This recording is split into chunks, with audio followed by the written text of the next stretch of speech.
A few months ago, me and my friend had to go to computer science class after school, like after the semester had ended, to do something called success and learning. Basically, come after the semester if you missed any classwork and you can catch up on it there. So me and my friend, we get on the bus, we go to the school, we sit down on the computer science lab. It's just me, him, and the teacher.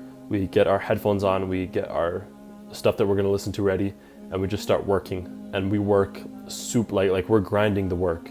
Like we're getting weeks worth of work done in hours. And I noticed something. The music I put on at the start slowly changed into something like very, very abstract that I would never listen to. But I never changed the music. In fact, I was actually talking with my friend after the computer science class, and he said that about the same time as me, he stopped listening to the music and just kind of drowned it out. In fact, a couple times our phones actually turned off and we weren't even listening to anything, but we didn't catch it because we were just so focused on the work. I always told myself that, okay, I'll change the music after this line of code, after I finish this, after I finish this, and I kind of like pushed myself. So I think that I sort of use the music as a way of doing good, productive procrastination, if that makes sense. Because I've had this thing where it's like, you know the saying, every little bit helps? I tend to take that a little bit too far, that I see my task as a percentage bar, and that everything that you can do towards helping it, and kind of allowed me to go into this kind of flow state where I keep doing a little bit extra, a little bit extra, a little bit extra, if that makes any sense. Now, if you're Muslim, music is haram, no question about it. But I don't want to make this video just about the Muslims.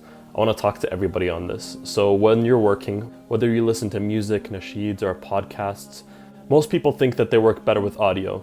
And while that is true for some people, others, like myself, prefer something a bit different. The point of the video is this. The audio that you listen to while working matters far less than you think. Because if you're truly focused on the task at hand, your brain will drown out the audio that you're listening to anyways. If you pay too much attention to the audio you're listening to, that will drastically reduce your potential in that task. Now sure, some things like working out are actually enhanced when you're listening to audio, but other things like mental things, like studying or doing some work on the computer, I do something a bit different, and I think it's quite genius. What I like to do is I like to get a long form content video from one of my favorite creators on YouTube and just have it on in the background. So I don't even have the screen open, I just have the video playing in the background while I'm working. That way I can hear the audio, but it's kind of just there to keep me company, because the main reason that I actually listen to music is because it provides some sort of like company. And I don't know if anybody else can relate, but for me it's kind of like awkward just working alone in complete silence, so the music is nice to kind of like have some company while you're working. So in conclusion, if you need to get some work done, stop focusing on what audio you're going to listen to. Just put on something you think you're going to like, don't spend more than 30 seconds on it, and just put your headphones in and get to work. If you like this video, consider checking out my channel and subscribing. I post weekly and I'm sure there's something you'll love. That's all for this video. See you soon.